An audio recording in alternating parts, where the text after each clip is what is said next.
प्रणाम। आपके मन में बसने वाले प्रभु को मेरी राम राम। आज शब्दावली इसलिए चेंज हुई है क्योंकि आज आप लोगों ने कैप्शन पढ़ ही लिया होगा। हमारे साथ हैं डॉक्टर वेद प्रकाश शास्त्री जी, जो एक ज्योतिष आचार्य हैं, कर्मकांड के विद्वान हैं और कथावाचक भी हैं। प्रणाम सर। जय श्री राम पंडित जी,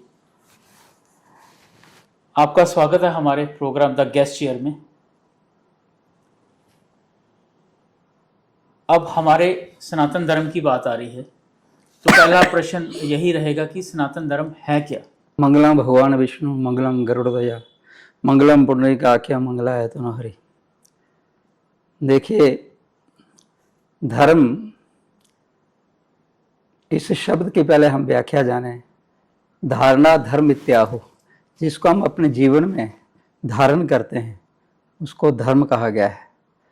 और धर्म का उद्देश्य है यह तो अभ्युदय निश्चय ससिद्धि सधर्मा, जिससे हमारा इहलौकिक और पारलौकिक कल्याण हो, उसको धर्म कहा गया है।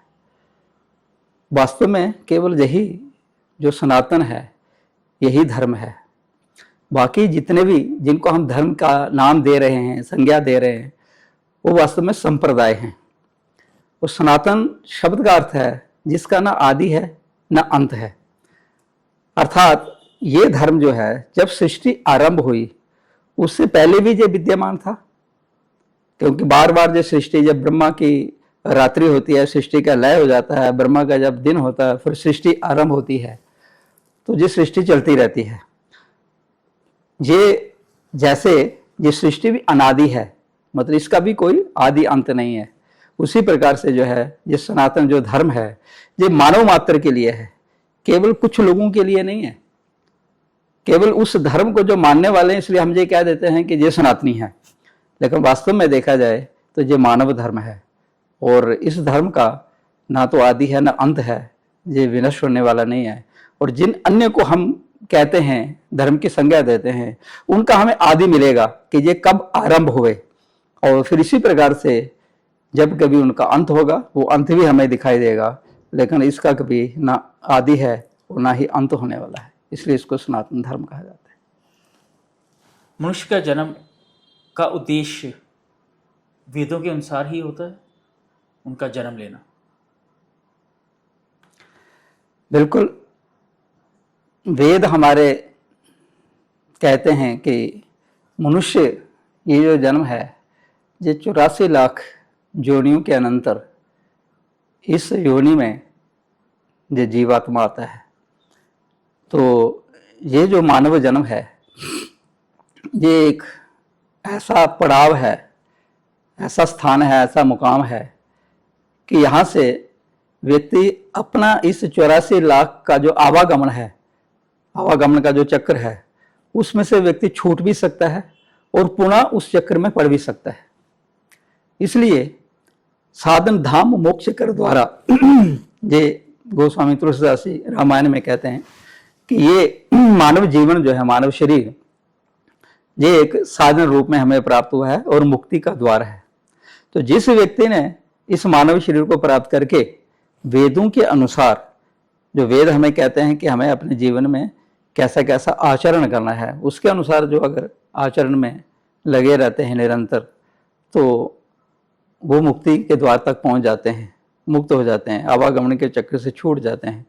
और जो फिर विश्व में भ्रमित रहते हैं तो ऐसे व्यक्ति फिर उसी 84 लाख के चक्र में पड़ जाते हैं।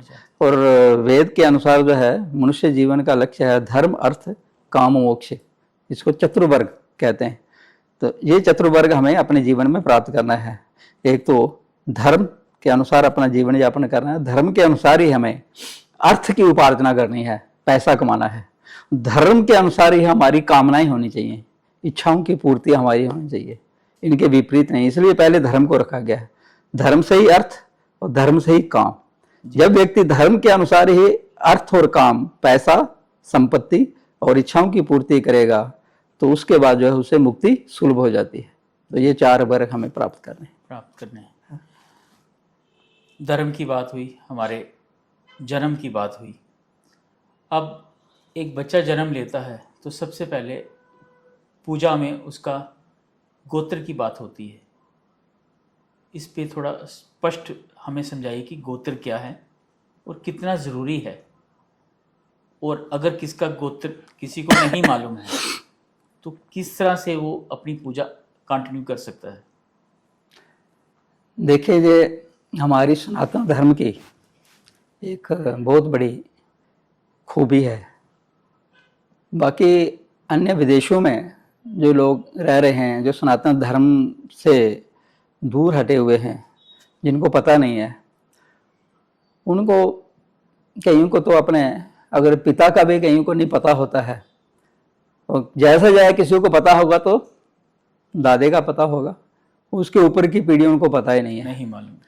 लेकिन हमारे सनातन धर्म में जो है, हम कहाँ से शुरू हुए हैं वो सब हमें पता है। शास्त्र हमारे जो हैं, वेद हमारे ये बताते हैं कि हम किन की संतान हैं, हमारा वंश कहाँ से शुरू हुआ है। जी। ब्रह्मा से ये सब सृष्टि आरंभ हुई।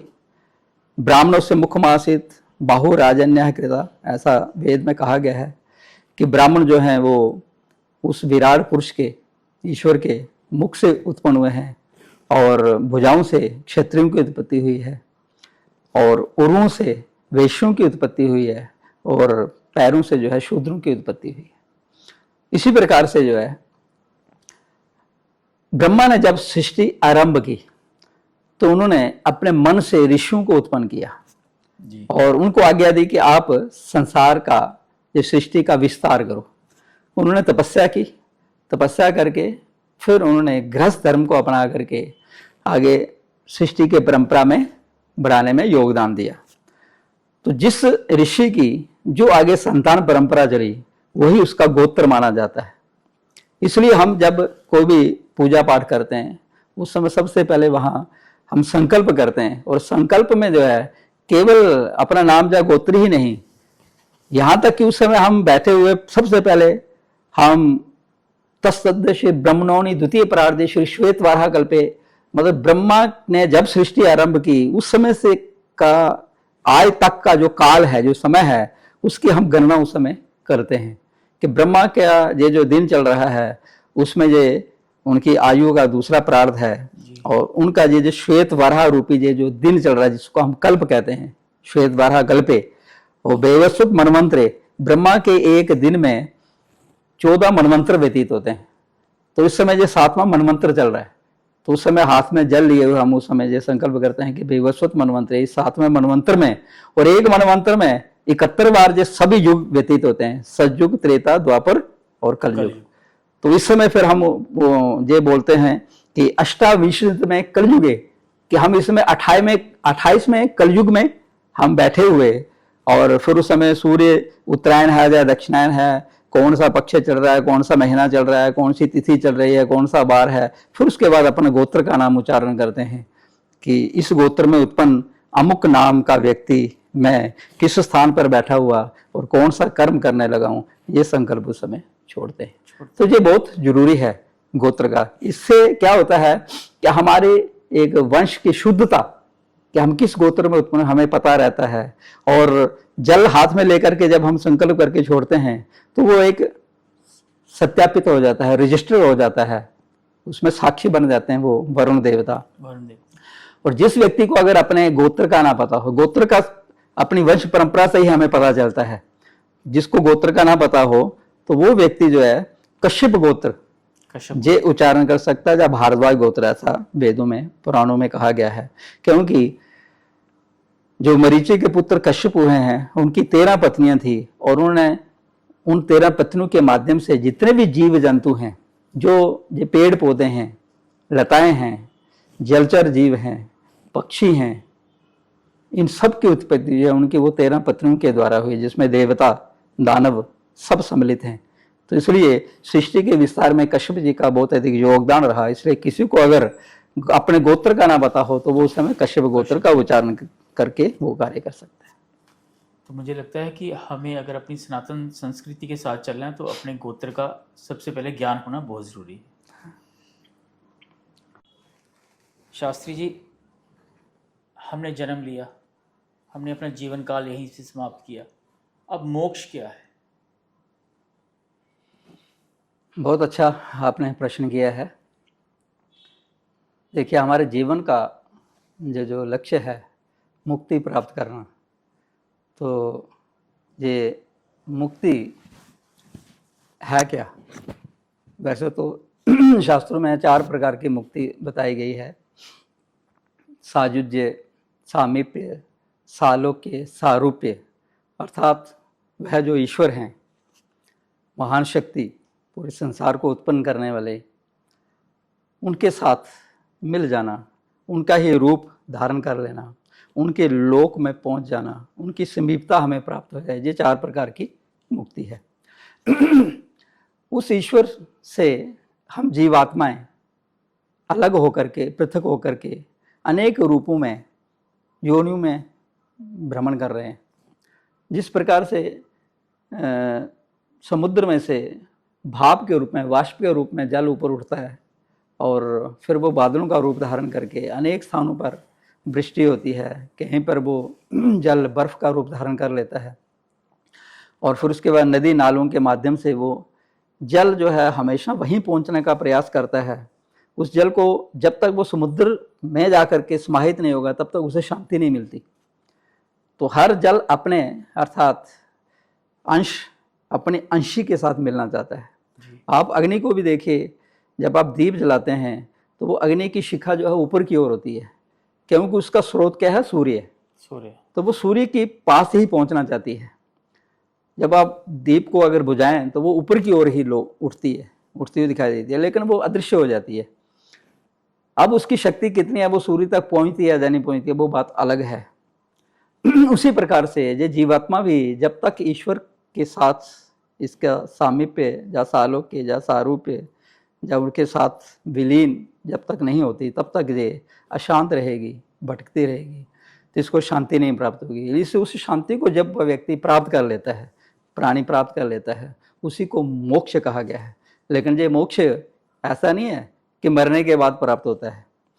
ये व्यक्ति जब अपने जीवन में ही राग द्वेष से ऊपर उठ जाए, किसी के साथ ना अधिक अनुराग करना, ना किसी के साथ वैर शत्रुता रखना, राग द्वेष से ऊपर उठ जाए, काम, क्रोध, लोभ, मोह, अहंकार, मद मात्सर्य इत्यादि जो जितने विकार हैं, यद्यपि हर प्राणी के अंदर ये विकार विद्यमान हैं और इनको हम विनष्ट नहीं कर सकते, ये नाश होने वाले नहीं हैं, लेकिन इनको जो नियंत्रित कर लेता है, अर्थात जो जितेंद्रिय पुरुष है, अपनी इंद्रियों को वश में कर लेता है, तो वो व्यक्ति जो है वो जीते जी मुक्ति को प्राप्त हो जाता है, अर्थात वो बंधनों से मुक्त हो जाता है। इसलिए इसी को मोक्ष कहा गया है।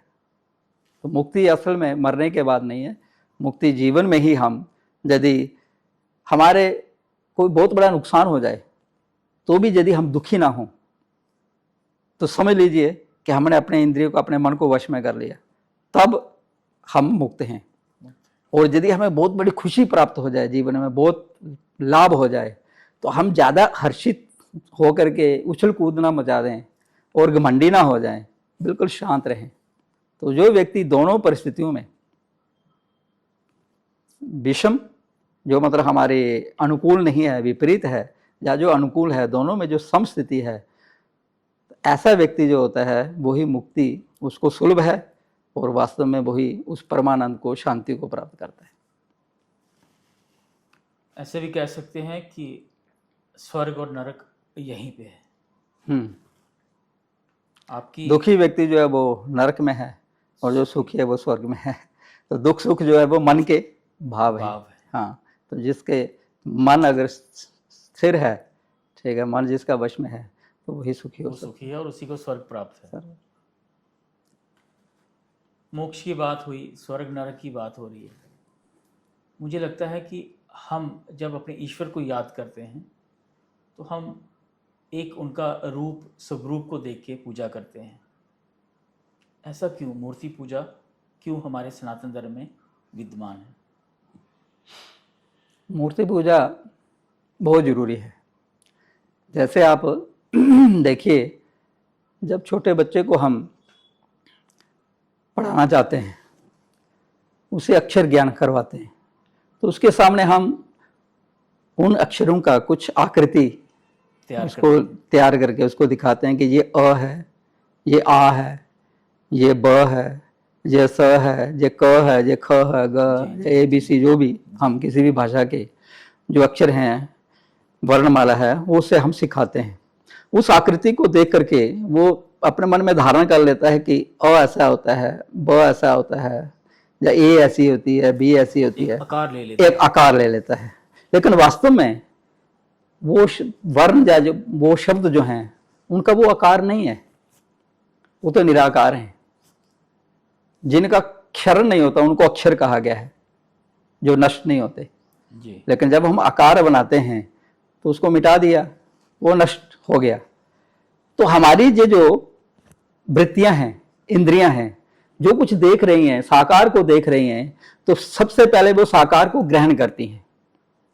अब जो वही बालक जब बड़ा हो जाता है, उसके बाद जो है उसको शब्द का ज्ञान हो गया, अक्षर का ज्ञान हो गया। अब वो केवल सुन करके उसको सब कुछ स्मरण में हो जाता है, वो जान लेता है कि ये बात कही जा रही है। अब उसको वो आकार डाल करके, लिख करके पढ़ने की आवश्यकता नहीं है, सुन करके ही वो कर सकता है। उसी प्रकार से हमें साकार से निराकार की ओर बढ़ना है, क्योंकि वो परमात्मा जो है वो है निराकार है, लेकिन वही सगुण साकार भी रूप धारण करता है। क्योंकि हम जीव मात्र को अपने पास पहुंचाने के लिए वो ईश्वर जब अवतार धारण करते हैं, अवतरित होते हैं, अर्थात ऊपर से नीचे आ जाते हैं। अवतरण का अर्थ होता है ऊपर से नीचे आ जाना। तो अपने स्तर को छोड़ करके जब वो हमारे स्तर तक पहुंच जाते हैं, फिर आकर के उस प्रकार के वो लीलाएं करते हैं। उन लीलाओं का गुणगान या उस स्वरूप का जब हम ध्यान करते हैं, उनकी पूजा करते हैं, तो मन को स्थिर करने का एक हमें लक्ष्य प्राप्त हो जाता है। इसलिए मन को स्थिर करने के लिए, एकाग्र करने के लिए साकार जो मूर्ति है वो हमारे सामने होनी चाहिए। तो मन को स्थिर करने के लिए बहुत परम आवश्यक है ये मूर्ति पूजा। और जब मन स्थिर हो जाए, फिर स्वतः जो है आपका उस निराकार में, अर्थात फिर आपको फिर मूर्ति की आवश्यकता नहीं है, आप साकार से निराकार में स्थित हो गए, फिर आप उस ईश्वर को प्राप्त कर लेते हैं। माला जप कितना जरूरी है जब हम ध्यान में होते हैं? माला भी वहीं तक आवश्यक है जहां तक जो है हमारा एक निरंतरता उसमें बने, नाम जप में निरंतरता बने।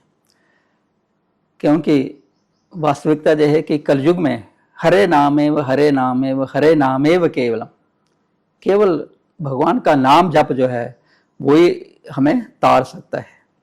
हरि का नाम ही जो है वो कलयुग में सार्थक है। इसलिए उस ईश्वर के नाम का स्मरण हमारा निरंतर बना रहे। तो माला यदि जब हमारे हाथ में होती है, क्योंकि हम पूजा करने के लिए यदि जब बैठते हैं तो क्या होता है, हमारा ध्यान भटकता है, इधर उधर जाता है। हम पूजा तो कर रहे हैं, जहाँ बैठ करके ध्यान लगा रहे हैं, मन में हम माला अगर हाथ में नहीं पकड़ी हुई है और मन ही मन ईश्वर का नाम जप रहे हैं या मंत्र जप रहे हैं, लेकिन कुछ क्षणों के बाद ही हमारा मन जो है वो कहीं और चला जाता है, किसी उदेड़ गुण में चला जाता है। विचार हम अगले बनाना शुरू कर देते हैं कि हमने इसके बाद क्या करना है, उसको मिलना था, कल उसने मेरे साथ ये बात कर ली थी। इस प्रकार की जो घटनाएं हमारे साथ कुछ बीत चुकी होती हैं और कुछ होने वाली होती हैं, जो हम प्लान बनाते हैं, तो मन हमारा वहां भटकन शुरू हो जाती है। तो हम उससे दूर हो जाते हैं जिस कार्य के लिए वहां बैठे हुए हैं। तो वो माला हाथ में पकड़ी होगी तो माला झट से हमें ध्यान करवाती है, अरे भाई तुम ये काम कर रहे हो। तो फिर हम उस समय वो फिर माला पर ध्यान जाता है तो हम फिर मंत्र पर आ जाते हैं। और इस प्रकार से जब हमारी वो निरंतरता बन जाए नाम जप करने की, जब हमारा मन नियंत्रित हो जाए, फिर माला की कोई आवश्यकता नहीं रह जाती, फिर हम उसको ऐसे ही कर सकते हैं। ये एक सहारा है, जैसे हाँ माध्यम है ये, दृष्टिहीन का सहारा उसकी लाठी है। हाँ, इस तरह से हम बात कर सकते हैं। जन्म भी हुआ, हमने कर्म भी भोग लिए। पंचक क्या है? पंचक ये ज्योतिष शास्त्र के अनुसार जो 27 नक्षत्र हैं उनमें 5 नक्षत्रों का समूह है जिसको पंचक कहा जाता है। धनिष्ठा नक्षत्र से रेवती नक्षत्र तक, धनिष्ठा, शतविशा, पूर्वा भाद्रपदा, उत्तरा भाद्रपदा और रेवती, ये 5 नक्षत्र हैं जिनको पंचक बोला जाता है। तो इन 5 नक्षत्रों में कुछ कर्म हैं जिनका निषेध किया गया है। विशेष करके 5 कार्य जो हैं उनमें मना किया गया है कि ये कार्य नहीं करना चाहिए। जैसे दक्षिण दिशा की यात्रा, दक्षिण दिशा की ओर यदि जाना हो तो पंचकों में नहीं जाना चाहिए जी। तो उससे व्यक्ति को जो है कोई दुर्घटना हो सकती है। और इसी प्रकार से जो है पंचक में मुर्दे को नहीं जलाना चाहिए। किसी की मृत्यु हो जाए, लेकिन अगर किसी की मृत्यु हो गई पहले नक्षत्र में ही, तो 5 दिन उसका इंतजार तो नहीं किया जा सकता, संभव ही नहीं। हाँ, तो उसमें वो संस्कार तो किया जाएगा। तो उसके लिए फिर वहाँ बताया गया है कि 5 पुतले बना करके वो साथ में जलाने चाहिए और उसके बाद फिर वो पंचक शांति वो करनी चाहिए, वो भी करनी चाहिए। हाँ। तो ये दूसरा एक कर्म है जिसके लिए निषेध किया गया है। और तीसरा है मकान का छत डालना, ये तीसरा कर्म, ये नहीं करना चाहिए। और चौथा है लकड़ियों का संग्रह करना। जैसे हम फर्नीचर वगैरह कुछ अगर बनवाएं तो वो उस दिन पंचकों में नहीं खरीदना चाहिए, उसमें आग वगैरह लगने का खतरा रहता है। तो ये 4 हो गए। और चारपाई जो बुनी जाती है, ठीक है, अब तो नहीं बुनी जाती। हाँ, अब तो नहीं बुनी जाती, तो वो 5वां जो था वो मना था। तो ये 5 कर्म जो हैं ये वर्जित हैं। बाकी लोग, कईयों को हमने देखा वो सिर्फ पंच का नाम सुन करके पंचकें पड़ी हुई हैं जी, बस ये काम नहीं करना, वो काम नहीं करना, ऐसा कुछ ऐसी फैल चुकी है। ऐसा कुछ नहीं है। पंचकों में शादियां होती हैं, पंचकों में जो है गृह, घर का जो है वो नींव वगैरह रखी जाती है, पंचकों में घर का प्रवेश होता है, सिर्फ घर का छत नहीं डाला जाता। नहीं होगा। बस इसी प्रकार से जो है अनेक कर्म हैं जो कई जो है वो पंचकों में, पंचकों के जो नक्षत्र हैं वो उन कर्मों के लिए अच्छे माने गए हैं, उसमें वो किए जाते हैं। नक्षत्रों की बात आई, हमारे 9 ग्रह हैं। कोई बोलता है कि शनि ग्रह बहुत क्रोधी हैं, कोई कहते हैं कि वो स्लो प्लैनेट हैं, कोई कहते हैं कि सूर्य देव की आराधना करो, चंद्र देव की आराधना करो। किस तरह से, कैसे करनी चाहिए पूजाएं नवग्रहों की, नवग्रह की? वास्तव में जो है ये नवग्रह जो आकाश में हमें दिखाई दे रहे हैं, सूर्य को तो सब देख रहे हैं, चंद्रमा भी हमें दिखाई देते हैं, बाकी अन्य जो ग्रह हैं नहीं दिखते। जैसे सूर्य के पास में ही बुध उनकी परिक्रमा कर रहे हैं, तो बुध को जो है वो इन आँखों से प्राय वो नहीं दिखाई देते। कहीं दूरबीन इत्यादि के माध्यम से जब उनकी सूर्य से दूरी हो तो तब हम उन्हें देख सकते हैं। और शुक्र तो हमें दिखाई देते हैं सुबह के समय, जब सूर्योदय होने वाला हो उसके पहले यदि वो सूर्य की राशि से पिछली राशि में है, 1 या 2 राशि ही उनकी दूरी होती है ज़्यादा से ज़्यादा, क्योंकि वो बुध की परिक्रमा पथ के बाद शुक्र की परिक्रमा का आता है तो वो सफ़ेद रंग के हमें वो दिखाई देंगे। आजकल यदि आप देखें तो पूर्व दिशा में सूर्य उदय से पहले हम उन्हें देख सकते हैं, सफ़ेद रंग का मोटा तारा दिखाई देगा। अच्छा। इसी प्रकार से जो है फिर उसके बाद पृथ्वी की परिक्रमा पथ आता है, वो पृथ्वी के चारों ओर चंद्रमा घूम रहा है, तो चंद्रमा हर 2.25 दिन में जो है एक राशि को पार कर जाते हैं। फिर पृथ्वी के बाहर परिक्रमा पथ है मंगल का, तो पृथ्वी जो है वो सूर्य की परिक्रमा करते हुए 1 महीने में एक राशि पार करती है, और मंगल का परिक्रमा पथ बाहर है, इसलिए मंगल को उतना जो राशि का जो भाग है उसको पार करते हुए 1.5 महीना लगता है। और मंगल से बहुत दूरी पर जो है फिर बृहस्पति का परिक्रमा पथ है, तो बृहस्पति इतने दूर हैं कि बृहस्पति को उतने वो 30 डिग्री का आकाश का जो मार्ग है एक राशि का, तो उसको पार करते हुए 13 महीने लग जाते हैं, 1 वर्ष लग जाता है। और शनि का जो है वो पथ इतने दूर है वहाँ से और आगे बाहर कि उन्हें उतना ही 30 डिग्री का जो है वो 2.5 वर्ष लग जाते हैं सूर्य की परिक्रमा परिक्रमा करते हुए, एक राशि को पार करते हुए। तो इसलिए वो शनि को कहा गया है वो धीरे धीरे चलने वाले हैं। बाकी सबकी गति अपने अपने हिसाब से वो तेज ही है, बिल्कुल सही है, ठीक है। सिर्फ उनकी दूरी के कारण जो है वो कुछ शीघ्रगामी है और कुछ शनि शनि धीरे धीरे चलने वाला है। और उनकी उपासना पूजा जो है वो वेदों में शास्त्रों में बताई गई है। सूर्य के जो है हम लाल वस्तुओं के द्वारा हम उनका पूजन कर सकते हैं, उनका भिन्न मंत्र है। चंद्रमा का सफ़ेद, ऐसे ही शुक्र का भी सफ़ेद रंग की वस्तुओं से हमको पूजन कर सकते हैं, जब उनकी दान करने की वस्तुएं होती हैं। ऐसे ही बुध के लिए हरी वस्तुएं होती हैं, सूर्य और मंगल दोनों के लिए लाल वस्तुएं होती हैं, बृहस्पति के लिए पीले रंग की और शनि देवता के लिए काले रंग की। तो ये उनका हम दान भी कर सकते हैं, ऐसी वस्तुओं से उनका पूजन कर सकते हैं, उनके मंत्रों का जाप कर सकते हैं। तो इनका करने से जो है व्यक्ति को ये होता है, जो उनकी द्वारा उनकी किरणें जो हमारे जीवन में जो अनिष्ट कारक या दुष्प्रभाव देने वाली हैं, उसका जो है वो ये नाम मंत्र जप या उनका दान पुण्य करने से जो है वो अनिष्ट दूर हो जाता है।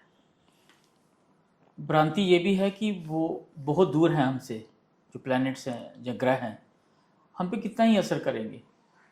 पर जब हम कोई पूजा करवाते हैं, जैसे आप पूजा करवाते हैं, तो नवग्रह की शांति के लिए पहले पूजा की जाती है। सूर्य को हम जल चढ़ाते हैं। क्यों ये विडंबना बोलें, ये भ्रांति बोलें, या हमारे सनातन धर्म की महिमा बोलें, किस तरह से आप इसको देखते हैं? देखिए, जो लोग अगर ये कहते हैं कि वो बहुत दूर हैं, उनका जहाँ पर कोई प्रभाव नहीं होगा। आज के इस वैज्ञानिक युग में यदि कोई इस प्रकार की बात करता है तो जो उसकी मूर्खता है, क्योंकि विज्ञान इतना विकसित हो चुका है कि आज सूर्य के पास हम अपना एक रॉकेट भेज रहे हैं, जो वहाँ स्पेस में खड़ा होकर के वहाँ से सूर्य पर क्या कुछ हो रहा है वहाँ के वो चित्र पृथ्वी पर भेज रहा है, चंद्रमा के ऊपर भेज रहे हैं हम अपने जो रॉकेट वगैरह, वहाँ से जो है वो हमें सब वहाँ के चित्र भेज रहे हैं। मंगल पर हम जा करके वहाँ से उनकी सब मिट्टी वगैरह लेकर के आते हैं और वहाँ के सब चित्र वगैरह वो सब हम देख रहे हैं आकाश में। तो जब वहाँ से वो सब कुछ जो है हमारे इन यंत्रों के माध्यम से जो है वो सब कुछ एकदम से हमें प्राप्त हो जाता है, तो क्या हम जो हमारा जो सनातन धर्म जो हमें बताता है, जब से सृष्टि आरंभ हुई है, जब ये विज्ञान, आज का जो विज्ञान ये विकसित नहीं था, उसके पहले लोग यही सोचते थे कि मतलब ये कहाँ पहुंचता होगा, लेकिन उनकी श्रद्धा थी। पढ़े लिखे चाहे कम थे, लेकिन श्रद्धा के कारण वो इस चीज को करते थे। और आजकल जो है जो लोग विज्ञान के युग में अगर ये बात कहें तो ये उनकी मूर्खता हम कह सकते हैं, क्योंकि जब वहाँ से वो चित्र हमारे पास पहुँच सकते हैं तो हमारे द्वारा की गई प्रार्थना, हमारे द्वारा किए गए जो शब्द उच्चारण, जो मंत्र उच्चारण जो हैं, तो वो भी अपना प्रभाव दिखाते हैं, वहाँ पहुँचते हैं। कोई अगर ये कहे कि सूर्य हमसे इतने लाखों करोड़ों मील दूर हैं, तो हम जहाँ पर उनके लिए जो अर्घ दे रहे हैं तो उनको कहाँ पहुँच रहा है, और उसको अर्घ देने का हमारा क्या लाभ है? क्या हम उनके तेज को जो है शांत करना चाहते हैं? ऐसा कुछ नहीं है। वास्तव में क्या है, सूर्य नारायण जो है वो प्रत्यक्ष देवता है। हर व्यक्ति को जो है पंच देवों की उपासना प्रतिदिन करनी चाहिए, जिसमें गणेश भगवान है, दुर्गा माता है, भगवान शिव हैं, विष्णु हैं और सूर्य नारायण, ये पांच जो हैं देवता हैं। और साक्षात हमारे सामने सूर्य नारायण सामने जब उदय हो रहे हैं, तो जब साक्षात देवता हमारे घर अगर आए तो हमें उठ करके, अर्थात उनसे पहले, सूर्योदय से पहले हमें प्रातःकाल ब्रह्म मुहूर्त में उठ करके स्नान इत्यादि करके बिल्कुल तैयार रहना चाहिए कि हम उनका स्वागत करें। तो उनके स्वागत में जो है हम उनको अर्घ्य देते हैं जी। जब हम वो जल देते हैं, अर्घ्य देते हैं, तो वो हमें वहां जाने की आवश्यकता नहीं है। सूर्य अपने किरणों के माध्यम से, वो उनकी किरणें ही उनके हाथ हैं, तो वो अपने हाथ में उस हमारे दिए हुए जल को ग्रहण कर लेते हैं। इसलिए उसमें कोई विडंबना नहीं है कि हमारे द्वारा जो है वो दी हुई वस्तु वहां पर पहुंचते नहीं है, उसी समय तत्क्षण वो ले लेते हैं और भाव के माध्यम से तो वो वहां पहुंचती है। तो उसमें वो कोई सूर्य के ताप को हम शांत करने के लिए जल नहीं दे रहे हैं, वो केवल उस प्रत्यक्ष देवता की हम पूजा कर रहे हैं, उनके प्रति जो है, क्योंकि सूर्य के माध्यम से ही हमें सब कुछ प्राप्त हो रहा है। यदि सूर्य ना हो तो संसार में जीवन ही समाप्त हो जाएगा। सूर्य के कारण से ये बारिश हो रही है। सूर्य जब उदय होते हैं, देखिए सबके प्राण शक्ति आ जाती है, सब जागृत हो जाते हैं, अपने काम में व्यस्त हो जाते हैं। अर्थात सृष्टि को उत्पन्न करने वाले भी सूर्य नारायण हैं और इसका पालन करने वाले सूर्य नारायण हैं। और जब सूर्य अस्त होते हैं तो उस समय देखिए सब सो जाते हैं, मतलब प्राण की शक्ति जो है कम हो जाती कम हो है, जाती है, बिल्कुल अर्थात सही। सृष्टि का लय करने वाले भी सूर्य नारायण है। सूर्य नारायण। इसलिए ब्रह्मा विष्णु महेश तीनों शक्तियों का समावेश जो है सूर्य नारायण में है। तो साक्षात सूर्य नारायण को जो है अर्घ्य दे करके हम उन्हें प्रणाम करके उनकी उपासना करते हैं। तो सूर्य की उपासना करने वाले को जैसे देवता की हम उपासना करते हैं, उस देवता का जैसा जो तेज होता है वो व्यक्ति को प्राप्त होता है, उपासक को प्राप्त होता है। इसलिए सूर्य जो गायत्री मंत्र के द्वारा भी हम उपासना करते हैं, उसमें यही बात कही गई है कि वे हमारी बुद्धि को सन्मार्ग की ओर प्रेरित करें। तो अर्थात बुद्धि के अधिष्ठात्री देवता सूर्य नारायण है। तो सूर्य नारायण की उपासना करने वाला व्यक्ति जो है उसकी बुद्धि तेज होती है और उसमें तेज उत्पन्न होता है, वो उसी प्रकार से ऊर्जा से संपन्न रहता है। लोग कम पढ़े लिखे थे, श्रद्धा थी, तभी वो सुखी थे। सूर्यदेव, एक दो भ्रांति हैं, एक दो क्वेश्चंस हैं। जब सूर्य लालिमा अपनी बिखेरते हैं उसी समय ही सूर्य जी को जल चढ़ाना चाहिए। दूसरा क्वेश्चन ये है कि जिस दिन बादल होते हैं उस दिन सूर्यदेव हमें दिखते नहीं, और कुछ लोगों का ये मानना है कि आज ना भी जल चढ़ाएं तो कोई फर्क नहीं पड़ेगा। ऐसा कुछ नहीं है। देखिए जो सूर्योदय का समय होता है जो फिक्स है, पूरे साल का जो है किस दिन सूर्य कितने बजे चढ़ेंगे, उदय होंगे, वो सब कुछ, क्योंकि पृथ्वी की अपनी धुरी पर जो उसका घूर्णन है वो मतलब कि घूम रही है, और उसके बाद जो है फिर वो आगे परिक्रमा पथ पर आगे बढ़ रही है। तो वो सब कुछ निश्चित है, किस दिन सूर्य उत्तरायण होगा, किस दिन दक्षिण होगा, कब सूर्य उदय होगा, कब अस्त होगा। तो उस समय के अनुसार जो है व्यक्ति को, चाहे वो हमें दिखाई दें या ना दिखाई दें, तो भी उनका प्रकाश तो होता है। प्रकाश से ही हमें पता चलता है ना कि सूर्य उदय हो चुका है। उस समय अंधेरा तो होता नहीं है, बहुत घने बादल भी छाए हों तो भी पता चल जाता है कि अब जो रात्रि वाला जो अंधकार था वो समाप्त हो गया है। तो इसलिए हमें उनका जो है वो अर्घ्य के द्वारा अवश्य उस समय उनकी उपासना करनी चाहिए। तो उसका ऐसा नहीं है कि वो लाभ नहीं होगा, वो लाभ होगा, क्योंकि हम बादलों की वजह हाँ, चाहे वो बादलों में ना दिखाई दें तो भी।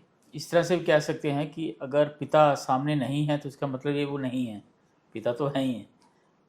जी, 16 संस्कार क्या है? देखिए मनुष्य मात्र को अपने जीवन के लक्ष्य की प्राप्ति के लिए, कि वो अपने लक्ष्य में अग्रसर हो जाए, ईश्वर को प्राप्त कर ले, उसके लिए ये 16 संस्कार बनाए गए हैं। जैसे एक लकड़ी जब जंगल से हम काट करके लाते हैं, प्रकृति ने जैसे उसको उत्पन्न किया हुआ है वो वैसे ही रहती है, प्राकृतिक रहती है। जब उस लकड़ी में अनेक संस्कार कर दिए जाते हैं बढ़ई के द्वारा, कारीगर के द्वारा, तो उसकी कीमत बढ़ जाती है। फर्नीचर के माध्यम से कहीं दरवाज़ा बन गया, कहीं उसकी वो सोफ़ा बन गया, कुर्सी बन गई, तो वो कीमत वाली हो गई, अर्थात उसमें संस्कार आया तो उसकी कीमत बढ़ गई। उसी प्रकार से जो है मनुष्य का जब जन्म हुआ, जन्म से तो ठीक है मानव में उसकी जीव की उत्पत्ति होगी, लेकिन जब उसमें वो संस्कार किए जाएंगे तो वो धीरे धीरे जो है वो परिष्कृत होगा, शुद्ध होगा, अपने उद्देश्य की प्राप्ति की ओर अग्रसर होगा। तो ये जो 16 संस्कार बताए गए हैं हमारे वेदों में, उसमें 3 संस्कार तो जन्म से पहले ही हो जाते हैं। सबसे पहला संस्कार है गर्भाधान संस्कार। दूसरा संस्कार है तीसरे मास में वो किया जाता है पुंसवन संस्कार, गर्भ की शुद्धि के लिए। फिर छठे या 8वें मास में फिर सीमंतोनयन संस्कार होता है, जो उस गर्भ की रक्षा के लिए किया जाता है। अब उनकी विधियां वो सब कुछ हमारे शास्त्रों में वर्णित हैं। फिर जब उत्पत्ति होती है जीव की, मानव की, तो उस समय जात कर्म संस्कार होता है।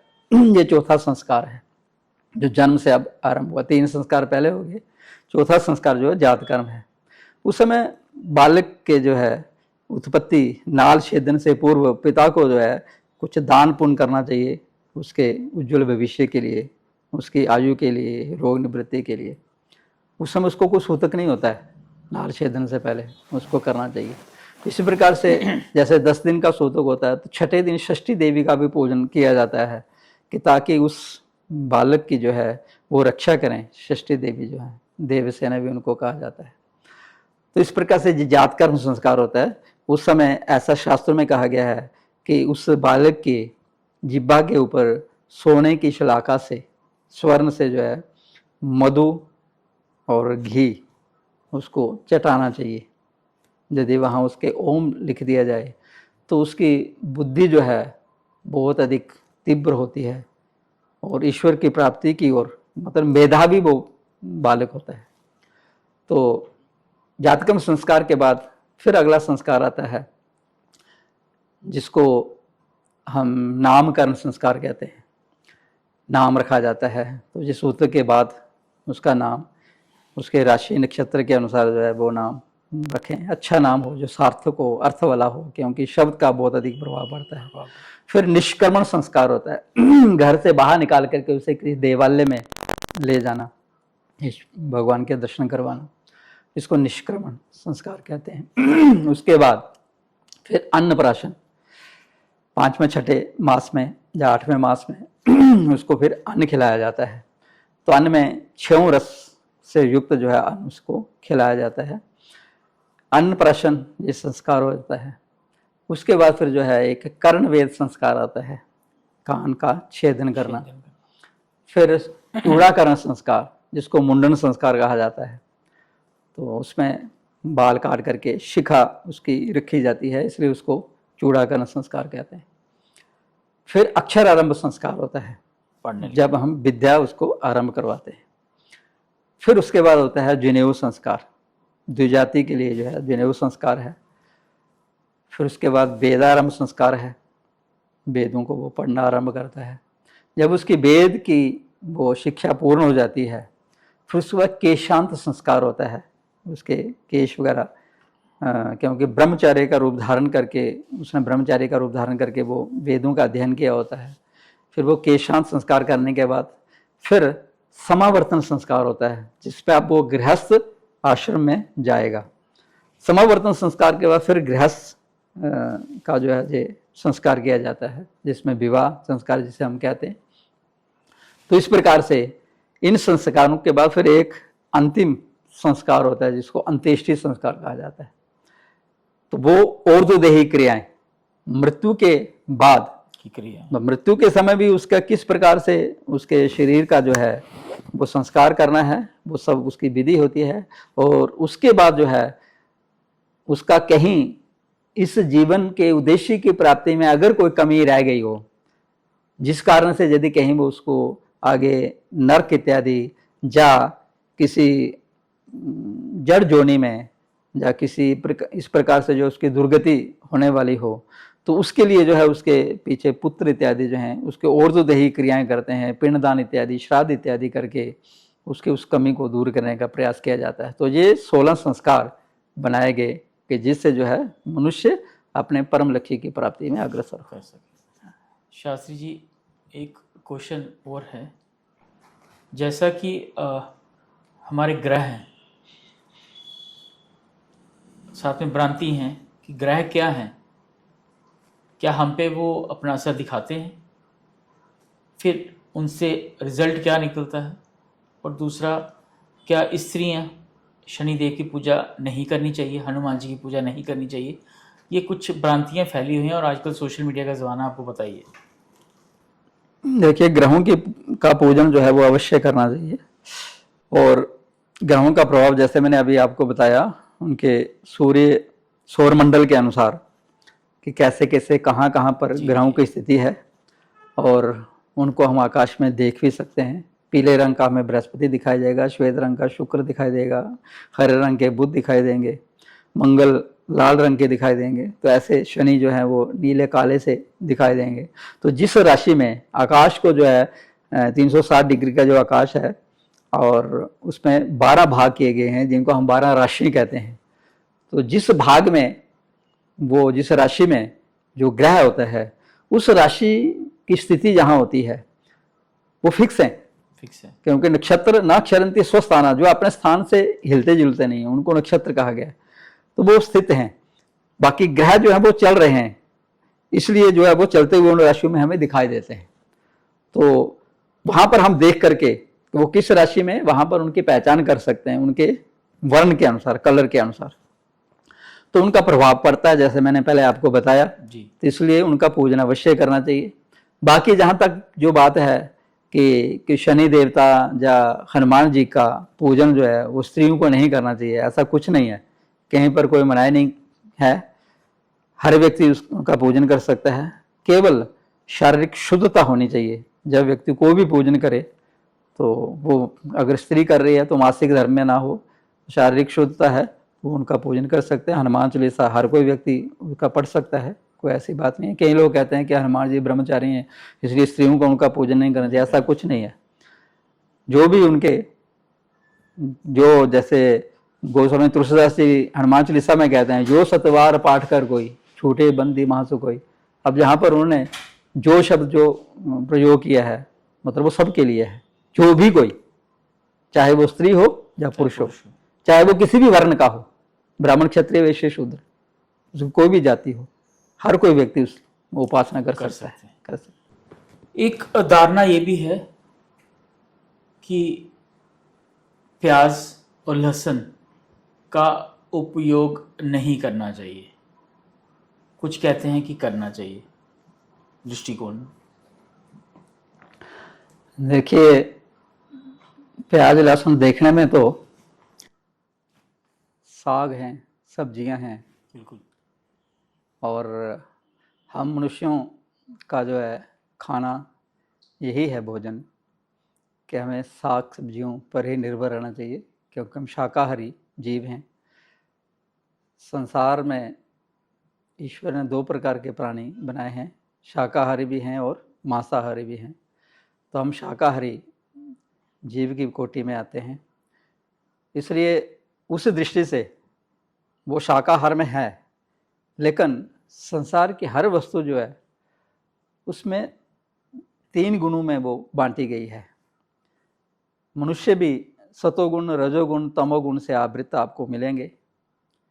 इसी प्रकार से जितने भी पदार्थ हैं, भक्ष्य पदार्थ हैं, वो भी सतोगुण, रजोगुण और तमोगुण के आधार पर उनको बांटा गया है। जो सतोगुण से युक्त वस्तुएं हैं, वही व्यक्ति यदि अपने आहार में ले तो उसकी वृत्ति अच्छी रहेगी, बुद्धि अच्छी रहेगी, विचार उसके अच्छे रहेंगे, वो ईश्वर की ओर उसकी वृत्ति लगेगी, ध्यान में उसको कोई बाधा नहीं आएगी। तो सात्विक पदार्थों के खाने से, क्योंकि हमारा जैसा आहार विहार होगा, जैसा वो होंगे खाना पीना वगैरह, जिनका संग होगा, उसका हमारे जीवन में रंग चढ़ता है, वैसे बुद्धि पर प्रभाव पड़ता है। जैसा अन्न खाएंगे वैसा मन बनेगा। तो इस प्रकार से जो है सतोगुण वाले वस्तुओं का प्रयोग करना चाहिए जी, उपभोग करना चाहिए। रजोगुण के अंतर्गत आते हैं, जैसे जो सतोगुण वाली वस्तु होंगी वो ज़्यादा पौष्टिक होंगी और हमारे शरीर के जो है संरक्षण करने में जो है वो अधिक बलवती होंगी। रजोगुण वाले जो हैं वो अधिक चटपटी स्वभाव वाली, जैसे किसी व्यक्ति को जो है अब मन कर रहा है चलो जी कुछ मीठा हो जाए, मन कर रहा है चलो जी कुछ खट्टा हो जाए, तीखा हो जाए, मन कर रहा है कुछ तीखा हो जाए जी। लेकिन जो सात्विक वाला होगा उसका मन इस प्रकार से नहीं आएगा, स्वाद पर नहीं जाएगा, वो देखेगा मेरे स्वास्थ्य के लिए क्या ठीक है, हितकर है, उस वस्तु को ग्रहण करेगा। लेकिन जो रजोगुणी होगा वो कुछ इस प्रकार से चलेगा, हाँ, चटपटी वाली वस्तुएं जो रजोगुण के अंतर्गत आती हैं। और तमोगुण में कुछ चीज़ें तो निषेध हैं ही हैं, जैसे मांस, मछली, अंडे इत्यादि जो हैं, मद्य इत्यादि, ये सब जो हैं तामसिक हैं। उसी प्रकार से ये जो शाकाहार के अंतर्गत होते हुए भी ये लहसुन और प्याज जो हैं ये तमोगुण के अंतर्गत आते हैं, इसलिए इसका परहेज। इसमें साथ में मसूर की दाल भी आती है, बैंगन भी आता है, इनका जो है प्रयोग व्यक्ति को नहीं करना चाहिए, ये नहीं खाना चाहिए। और जहाँ तक कुछ पुराणों में इस प्रकार के भी आख्यान आते हैं कि जिसमें जैसे देवासुर जब संग्राम हुआ तो उस समय वहाँ पर देवताओं और जब अमृत प्रकट हुआ तो उस अमृत कलश को लेकर के जब राक्षस छीनने लगे तो देवता उस कलश को, इंद्र के पुत्र जयंत जो उस कलश को लेकर के भागे, उनसे बचाव करते हुए। तो सूर्य, चंद्रमा और बृहस्पति भी उन्होंने साथ दिया उस कलश की रक्षा के लिए। तो इस प्रकार से 12 दिनों तक जो देवताओं के दिन थे, जो हमारा एक वर्ष जो है वो देवताओं का एक दिन रात होता है, तो इस प्रकार से उन्होंने उस कलश की रक्षा की। तो उन 12 दिनों में उन्होंने 12 स्थानों पर उस कलश को रखा, जिसमें 4 स्थान जो है पृथ्वी पर हैं, जहाँ 4 कुंभ मेले लगते हैं, और 8 जो हैं वो अंतरिक्ष में हैं। उसके बाद जब 13वां दिन हुआ देवताओं का, फिर उनका आपस में युद्ध होता है, जिसमें वो कलश को छीनना चाहते थे। तो राक्षसों ने उस पर देवताओं के ऊपर प्रहार किया। कामधेनु गाय कहीं सामने आ गई, उस पर प्रहार हुआ और उसका मांस का लुथड़ा जो था वो पृथ्वी पर गिरा। वहाँ से प्याज की उत्पत्ति मानी गई है।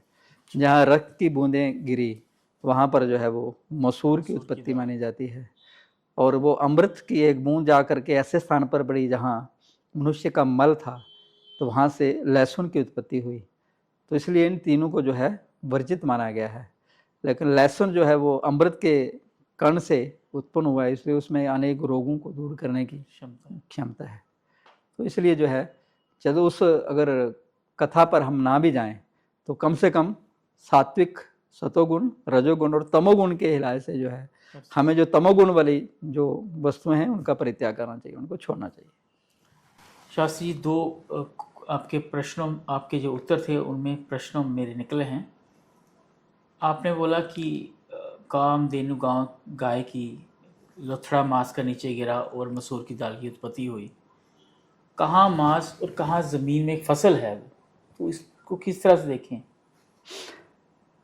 देखो, हमारे शास्त्रों में जो है इस प्रकार के अनेक आख्यान हैं, जिसमें जैसे आप देखेंगे कि वो कश्यप ऋषि की जो 13 पत्नियां हैं जी, उन 13 पत्नियों से जो है एक पत्नी से जो है पिता एक ही है, कश्यप ऋषि हैं, और एक पत्नी से जो है देवता उत्पन्न हो रहे हैं, एक से जो है राक्षस उत्पन्न हो रहे हैं, एक से जो है वनस्पतियाँ उत्पन्न हो रही हैं, एक से जो है जलचर प्राणी उत्पन्न हो रहे हैं, एक से जो है पक्षी उत्पन्न हो रहे हैं, और उसमें फिर जो है एक से जो एक खुर वाले जो पशु है, जैसे घोड़े इत्यादि, अच्छा, जिनका वो पूरा एक ही खुर रहता है, और एक पत्नी से जो है 2 खुर वाले, जिनका खुर फटा होता है, जैसे गाय का, भैंस इत्यादि का जो है वो खुर फटा होता है। बिल्कुल।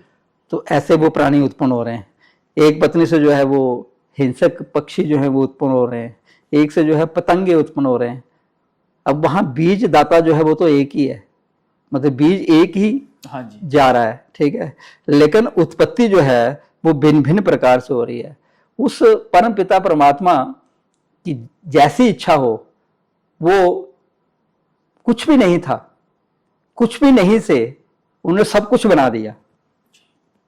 ये संसार जो हमें दिखाई दे रहा है, ये किससे? शून्य से उत्पन्न हुआ है। तो क्या शून्य से किस चीज को हम उत्पन्न कर सकते हैं? नहीं कर सकते। ये तो उस ईश्वर की महिमा है। इसलिए वो ईश्वर की जैसी इच्छा होती है, वो कहाँ से किसकी उत्पत्ति करना चाहे। जैसे वहाँ एक कथा आती है भागवत में कि इंद्र ने विश्वरूप नाम के जो उनके गुरु, जिनको उन्होंने देव गुरु बृहस्पति के स्थान पर बैठाया था कुछ समय के लिए, तो उनसे शिक्षा लेकर के उन्हें देवता राक्षसों के साथ युद्ध करके वैष्णवी विद्या उनसे प्राप्त करके उन्होंने जो है विजय प्राप्त की थी। लेकिन बाद में जब उन्होंने देखा कि विश्वरूप जो है वो राक्षसों को भी आहुति दे रहे हैं, उन्होंने मना किया, लेकिन वो नहीं माने अपने, वो उनकी अपने वो समझ लीजिए कि अपना नियम था कि वो देवताओं को भी और राक्षसों को भी आहुति देते थे। तो देवराज इंद्र को गुस्सा आया, उन्होंने उनके 3 सिर जो थे, 3 त्रिशिरा भी उनका नाम था, तो उनके सिर तीनों काट दिए। अब उस समय उन 3 सिरों से जो है वो अलग अलग जीवों की उत्पत्ति बताई गई है। एक से जो है पपीहे की उत्पत्ति हुई, एक से तीतर की उत्पत्ति हुई, एक से जो गोरैया जो पक्षी है, चिड़िया, उसकी उत्पत्ति हुई। तो वो ईश्वर जो है वो प्रकृति को जो है, इस संसार की सृष्टि को जो है वो कहाँ से भी कहीं से भी उत्पन्न कर देते हैं, वो ईश्वर जाने, वो ईश्वर जाने, ठीक है। तो कैसे, कहाँ से, किसकी उत्पत्ति होती है, लेकिन उनका मूल जो बताया गया है वो इस प्रकार से है। इस बात को मैं ऐसे कह सकता हूँ कि एक बालक अपने पिता से कुछ मांगता है, वो पिता पे है कि वो किस तरह से वो पूरी करते हैं, वो पिता की इच्छा है। मनुष्य को दान क्यों देना चाहिए? देखो, दान का बहुत अधिक महत्व बताया गया है शास्त्रों में। श्रद्धादेयम, वेद कहते हैं कि व्यक्ति को श्रद्धा से देना चाहिए। अश्रद्धादेयम, अश्रद्धा से नहीं देना चाहिए, श्रद्धा पूर्वक देना चाहिए। और यहाँ तक कि कहा गया है कि येन केन विधि दीने दान करे कल्याण। यदि व्यक्ति एक दान की प्रवृत्ति बना ले, जिस किसी भी प्रकार से अगर वो दे दे, तो उसका वो कल्याण ही करेगा। मतलब ये इसलिए कहा गया है कि व्यक्ति को दान देने की एक प्रवृत्ति बननी चाहिए, उसकी आदत बननी चाहिए। क्योंकि अधिकतर क्या होता है कि व्यक्ति धन कमाता है, लेकिन उस धन को आगे देने में उसको तकलीफ होती है, कष्ट होता है, संकोच होता है। वो सोचता है कि कमाया मैंने है, मेहनत मैंने की है, तो किसी को ऐसे मुफ्त में ही जे मैं बांट दूं, ये उसको अच्छा नहीं लगता। लेकिन उसकी इस प्रवृत्ति को बनाए रखने के लिए इसलिए कहा गया येन केन विधि दीने। जिस किसी, चाहे आप किसी के प्रभाव में आकर के कोई आपको आदेश दे रहा है, अब उसके अनुसार आप दे दो। या किसी ने कहा चलो माता जी कह रहे हैं, या पिताजी कह रहे हैं कि हाँ ये देना है, तो हम दे दिए। या हमारे शास्त्र कह रहे हैं कि हमें ये देना है, संक्रांति को कुछ दान करना है, अमावस्या को कुछ दान करना है, किसी को बिठा करके भोजन कराना है, तो ये सब कुछ हम दे रहे हैं। तो ये हमारी क्या शास्त्र आज्ञा है। तो आज्ञा का पालन करते हुए जब हम ये दे रहे हैं, तो वास्तव में जो है ऐसा कहा गया है, हुतम जो दत्तम चो तथैव तिष्ठति। दिया हुआ जो है वो कभी भी नष्ट नहीं होता। ये मत सोचिए कि हमने दे दिया तो हमारे खजाने में से वो तो चला गया तो खजाना कम हो गया। नहीं, वो दिया हुआ जो है वो कई गुना होकर के वापस व्यक्ति को प्राप्त हो जाता है। जैसे सूर्य नारायण की किरणों के माध्यम से जो है ये जल पृथ्वी से जब ऊपर उठता है, भाप बन करके जाता है, तो अब यहाँ तो कमी हो गई ना उस जल की, लेकिन वो कमी होती नहीं है, वो अनेक गुना होकर के फिर बरस पड़ता है। तो उसी प्रकार से जो है जो हम दान करते हैं वो अनेक गुना होकर के वापस उस व्यक्ति को मिलता है। इसलिए वृद्धि के लिए धन का जो है उत्तम गति जो बताई गई है, वो सबसे उत्तम गति यही है कि दान करना। धन की 3 गतियां हैं। पहली उत्तम गति है दान करो, तो उससे धन जो है वो सफल होता है। उसमें अगर कहीं धन को कमाने में कोई हमारे द्वारा अगर पाप कर्म हुआ हो, वो दान करने से उसका अनिष्ट दूर हो जाता है, वो सफल हो जाता है, पुण्य उसका मिल जाता है हमें। और मध्यम गति है धन की अपने उपभोग में लाना। तो ये दोनों आदमी कर सकता है। तो जो व्यक्ति ये दोनों काम नहीं करता, ना तो दान करता है, ना अपने उपभोग में उस धन का खर्च करता है, व्यय करता है, तो धन की तीसरी गति है नाश। तो फिर धन ने नष्ट ही होना है। चाहे वो कोई चोर चुरा करके ले जाएं, चाहे राजा के द्वारा धन छीन लिया जाए, या फिर कहीं पर जो है आगे संतान ही इस प्रकार के निकल जाए कि उस धन का वो अपव्यय कर ले, खत्म कर ले, तो इस प्रकार से वो धन फिर नष्ट हो जाता है। दान देना जरूरी है। इसलिए दान बहुत आवश्यक है। जो दान हम करते हैं, ठीक है, जो हमारे पास मतलब आया हुआ है, हमारे पास अगर अच्छी संपत्ति है, धन है, तो इसका मतलब हमने पूर्व जन्म में कुछ दान किया था, जो हमें उस माध्यम से हमें मिला है। तो यदि हम इस समय भी कुछ दान करेंगे, तो यदि हम अगर आवागमन के चक्र से मुक्त ना हुए, ईश्वर की प्राप्ति ना हुई, किसी कारणवश पुनः अगर मानव योनि अगर प्राप्त हुई, तो जो दिया होगा वो हमें फिर सुख के रूप में हमें अवश्य प्राप्त होगा। इसलिए जो है सुख के लिए व्यक्ति को दान करना चाहिए। इसलिए लोग जो हैं वो कुछ स्वर्ग प्राप्ति के लिए दान करते हैं, कुछ जो है कि आगे हमें सुख मिलेगा द्वारा उसके लिए करते हैं। और जो निष्काम भाव से अगर दान करे कि मुझे कुछ नहीं चाहिए, कोई स्वर्ग की प्राप्ति नहीं चाहिए, ठीक है, और मुझे इससे और कुछ नहीं, सिर्फ ईश्वर की प्राप्ति हो जाए, तो इस प्रकार से निष्काम भाव से जब व्यक्ति दान करता है, वही दान जो है उसका कल्याण कर देता है, अर्थात उसे भगवत प्राप्ति हो जाती है।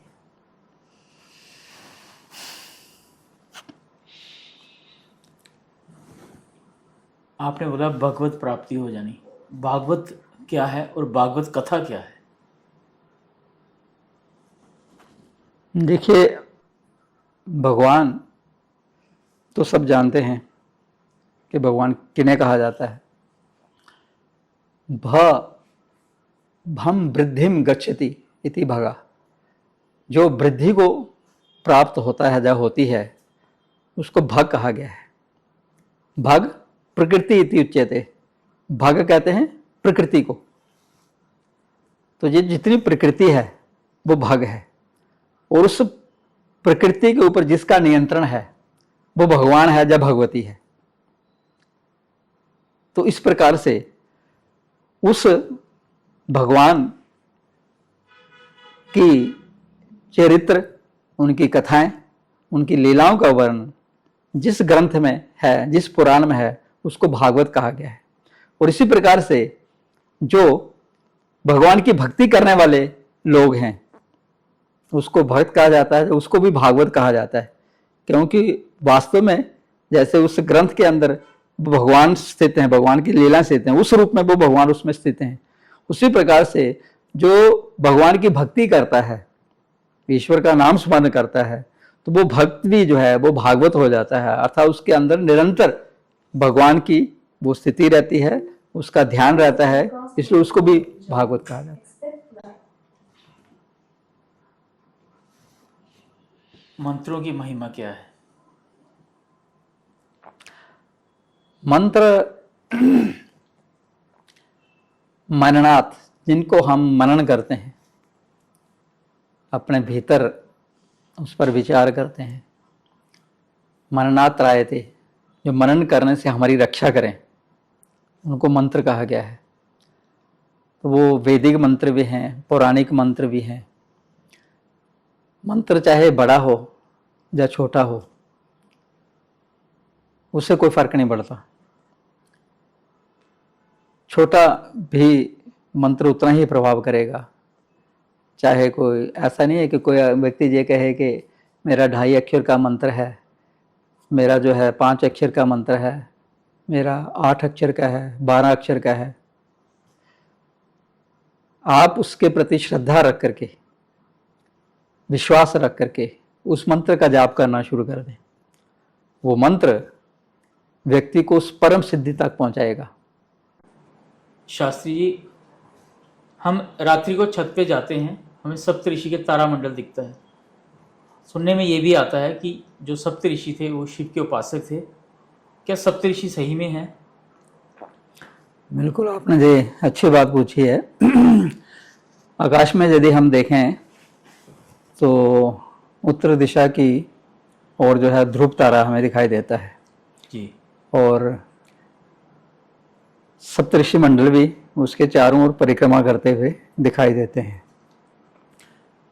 आगे 2 तारे होते हैं, फिर उसके बाद 2 तारे होते हैं, फिर पीछे इस प्रकार से 3 तारे। ऐसा लगता है जैसे प्रश्न चिन्ह, क्वेश्चन मार्क जो है वो बना हुआ है, करछी सी बनी हुई होती है। तो आगे वाले 2 तारों की ओर सीध में जो है ध्रुव तारा हमें उत्तर दिशा की ओर, जैसे हम जो विषुव रेखा है वहाँ से हमारा जम्मू जो है तकरीबन 33 डिग्री पर है, तो इसी प्रकार से उत्तरी ध्रुव जो हमें उत्तर की दिशा की ओर से 33 डिग्री ऊपर दिखाई देंगे ध्रुव तारा। तो ये हमारे शास्त्रों में वर्णन आया है कि ये 7 ऋषि जो हैं, पुलह ऋषि, क्रतु ऋषि, पुलस्त्य, मरीचि, वशिष्ठ, अत्रि, अंगिरा, इस प्रकार के ये 7 ऋषि जो हैं, ऐसा बताया गया है। और कई बार आपको और कई ग्रंथों में जो है बीच में कश्यप ऋषि का भी नाम आएगा, अंगिरा ऋषि वहाँ से आपको गायब दिखाई देंगे। और इसी प्रकार से गोत्र कारक जो ऋषि हैं, सप्तऋषि, जो मुख्य गोत्रों के सृजन करने वाले हैं, उसमें आता है जमदग्निर भारद्वाज, विश्वामित्रवत गौतमः, कश्यपोत्री वशिष्ठ सप्तते गोत्रकार का। तो इसमें जमदग्नि ऋषि भी, उनका भी नाम है, जमदग्नि भारद्वाज ऋषि का नाम। सप्तऋषि जो मैंने आपको बताए कि पहले उनके नाम कुछ हैं, बीच में कुछ बाद में और जुड़ रहे हैं। ये इसमें कारण ये है कि वास्तव में जब सृष्टि आरंभ हुई तब जो मैंने आपको बताया पुलह क्रतु इत्यादि जो पुलस्त्य ऋषि जो सप्त ऋषि थे, हर मनमंत्र ब्रह्मा के एक दिन में 14 मनमंत्र व्यतीत होते हैं और 14 ही इंद्र भी परिवर्तित हो जाते हैं। तो हर मनमंत्र में भिन्न भिन्न ऋषि, उनको ऋषि का पद प्राप्त होता है, सप्त ऋषि में आते हैं। जैसे अभी बताया गया है कि आगे जो 7वां मनमंत्र इस समय चल रहा है, 8वां मनमंत्र जब होगा, अभी 7वां मनमंत्र का जो 28वां कलयुग है, जब ये चारों युग जो हैं 29 बार व्यतीत हो गए, फिर 30 फिर 31 ऐसे करते हुए 71 बार जब व्यतीत होंगे तो फिर 8वां मनमंत्र आएगा। तो 8वें मनमंत्र में जो है, जो महाभारत के पात्र हैं जी, अश्वत्थामा और कृपाचार्य, वो सप्त ऋषियों में सम्मिलित हो जाएंगे। अच्छा, तो इस प्रकार से हर बार जो है वो सप्तऋषि परिवर्तित होते हैं मनमंत्र के अनुसार। और इसी प्रकार से जो अगले जो इंद्र होंगे, वो बलि राजा जो हैं, भगवान वामन ने उनको जो वरदान दिया था, तो वो अगले इंद्र के पद को सुशोभित करेंगे। तो इस कारण से जो है ये सप्तऋषियों के नाम आपको भिन्न भिन्न प्राप्त होंगे। तो हैं वैसे वो सप्तऋषि ही मुख्य रहते हैं, 7 ऋषि जो इस पूरी सृष्टि का आगे विस्तार करते हैं। और तपस्या करके उन्होंने जो है पूरा वो ज्ञान संसार में जितने हमारा जीवनचर्या कैसी होनी चाहिए, कैसे हमने अपने जीवन को चलाते हुए जो है अपने परम लक्ष्य की प्राप्ति करनी है, तो उस प्रकार से उनके द्वारा बनाई हुई जो स्मृतियां हैं जिनमें वो ज्ञान संचित किया गया है, तो उसके अनुसार यदि हम अपने जीवन को चलाएंगे तो वास्तव में अपने उस लक्ष्य की प्राप्ति कर लेंगे। तो ये सब कर्मों और भाग्य की कहानी बता सकते हैं। अगला मेरा प्रश्न ये है शास्त्री जी, कर्म महान कि भाग्य महान? देखिए जी, कर्म की प्रधानता है, कर्म प्रधान विश्व करी रखा। संसार में जो है कर्म की प्रधानता है। जो जस करें सो तस फल चाखा, जो जैसा कर्म करता है उसके अनुसार उसे फल की प्राप्ति होती है। इसलिए हमें कर्म पर अधिक ध्यान देना चाहिए। हम जो कई बार ये सोचते हैं कि हमारे भाग्य में नहीं था, तो हम भाग्य को जो है प्रबल मान लेते हैं, लेकिन वास्तव में भाग्य भी क्या है, हमारे कर्म ही हैं। पूर्व जन्म के जो हमारे कर्म किए हुए हैं, कर्मों की 3 प्रकार की स्थिति बनती है। संचित कर्म होते हैं जो इकट्ठे हो जाते हैं जी, और उसमें से जो इस जन्म में हमारे वो कर्म, पूर्व के जन्मों के जो कर्म किए हुए हैं, उन संचित कर्मों में से जो इस जन्म में फलीभूत होने के लिए प्रस्तुत हैं, उनको प्रारब्ध कहा जाता है। प्रारब्ध कर्म होते हैं वो, और उसी को भाग्य कहा जाता है। तो इसलिए जो हमने पूर्व जन्म में किया हुआ कर्म है वही भाग्य है, वही प्रारब्ध है हमारा, जो वो सहायक होता है। इस समय जो हम कर्म करते हैं वो दोनों मिलकर के, भाग्य और कर्म दोनों मिलकर के, जैसे एक ही जथा एकेन चक्रेन न रथस्य गतिर्भवेत्, जिस प्रकार जो रथ है उसकी एक चक्र के द्वारा गति नहीं होती, 2 चक्र उसके 2 पहिए होते हैं जी। उसी प्रकार से एवं पुरुष कारण बिना भाग्यम न सिद्धेति, इसी प्रकार से जो है बिना परिश्रम के, बिना मेहनत के, बिना कर्म के जो है भाग्य भी सिद्ध नहीं होता। इसलिए कर्म करना पड़ता है। तो प्रधानता कर्म की है। तो कहीं पर जो है व्यक्ति कर्म करता है लेकिन भाग्य साथ नहीं देता हुआ ऐसा दिखाई देता है, कर्म का फल हमें उस समय नहीं प्राप्त होता, उसमें केवल यही होता है कि वो पिछले जो कर्म है वो प्रबल होता है, वो अधिक फल देने के लिए प्रवृत्त रहता है। तो दूसरा जो हम कर्म कर रहे होते हैं इस समय, तो उसकी थोड़ी गौणता होती है, न्यूनता होती है, जिस कारण से वो भाग्य प्रबल हमें दिखाई देता है। इसलिए हम कई बार कर्म करके भी उसके फल को नहीं प्राप्त कर पाते, तो हम उस समय ये कह देते हैं कि भाग्य प्रबल है, लेकिन वास्तविकता जो है कर्म ही श्रेष्ठ है। तो हमें कर्मण्येवाधिकार से मां फलेषु कदाचन, कर्म को ही हमें करना है। कर्म गहना गति, कर्म की बहुत गहरी गति है, इसलिए उसको समझना मुश्किल है। उसके अनेक नाम हो सकते हैं, प्रारब्ध, भाग्य, जो कुछ भी कह रहे हैं, लेकिन प्रधान कर्म है, इसलिए कर्म ही प्रधान है। तभी श्री भगवत गीता में यही कहा कि कर्म ही है। अर्जुन को ये बोला कि श्री कृष्ण जी ने कि कर्म ही महान है। बिल्कुल, कर्म करो। काल सर्प योग क्या होता है? क्या इसकी कोई सीमा है, या कुछ उम्र के बाद इसकी दृष्टि हट जाती है या शुरू हो जाता है? थोड़ा सा अगर आप इस पे विचार हमें दीजिए अपने। देखिए, काल सर्प योग जो है, पहले तो प्राचीन हमारे ग्रंथों में इतना इसका अधिक विचार नहीं किया गया है।